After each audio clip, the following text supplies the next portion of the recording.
18. desember. Jæja, þá hefur enn eitt kallinn gefið börnunum í skóinn. Að þessu sinni það hurðaskellir sem komin til byggða. Hann eiginlega jólasveinninn í miðjunni. 6 koma á undan honum og 6 koma á eftir honum. Þó svo hann ferðist stundum í bíl, strætó eða á hjóli, þá finnst honum nú samt best að ganga. Það svo gott fyrir heilsuna, segir hann stundum. Honum finnst skemmtilegast að fara í langa göngutúra. Þá getur hann notið þess að skoða borgir, bæi og sveitir og sömuleiðis spjallað við fólk sem hann hittir. Þegar hann í bíl, hittir hann engan til að spjalla við, sem auðvitað miklu leiðilegra. Þegar hann lappar inn í bæjum og borgum, þá reynir hann að velja sér leið, þar sem þægilegt og örugt að ganga.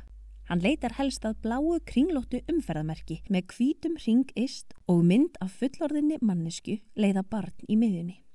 Það þýðir að þarna sé göngustígur sem stígur fyrir fótgangandi fyrst og fremst. Stundum sér hann alveg eins merki, nema í stað þess að vera bara með mynd af fólki, þá eru fleiri myndir. Til dæmis mynd af reiðhjóli eða jafnvel hestamanni. Slíkir stígar eru fyrir margskonar umferð, en þá verða allir að passa sig að trufla ekki aðra. Svo hefur hann líka séð eins skilti nema með lóðréttu striki niður miðjuna með mynd af fólki öðrum megin og reiðhjóli hinum megin. Það þýðir að stígnum skipt í tvennt og eiga gangandi að vera öðrum megin en hjólin hinum megin. Hurðaskellir fann sér góðan göngustíg og var ekki búin að labba langt þegar hann var stoppaður af nokkrum börnum sem þar voru að ganga. Ertu alvöru jólasveinn? Spurði einn stelpan. Já, auðvitað, svarar hurðaskellir. Eru til platjólasveinar? Eru þeir þá úr plasti eða timbri? Hvað heitiru? Spyr einn strákur úr hópnum. Hurðaskellir, svarar hurðaskellir. Ertu þá alltaf að skella hurðum?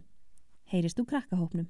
Já, sko, mér finnst það alveg gaman og geri það stundum, en í gamla daga var mér oft kennt þegar hurðir skelltust, þegar gegnumtrekkur blés húsin. Krakkarnir héldu áfram sína leið og hurðaskellir hélt áfram eftir göngustígnum. Í miðbænum heyrði hann börn syngja jólalög í einu húsinu. Hann bankaði upp á og fékk að koma inn. Hann dansaði í kringum jólatréð með krökkunum og skemmti sér konunglega. Þegar hann fór heim eftir jólaskemmtunina, þá langaði hann rosalega mikið að skella hurðinni. En hann kurteis, svo hann lokaði hurðinni rólega á eftir sér.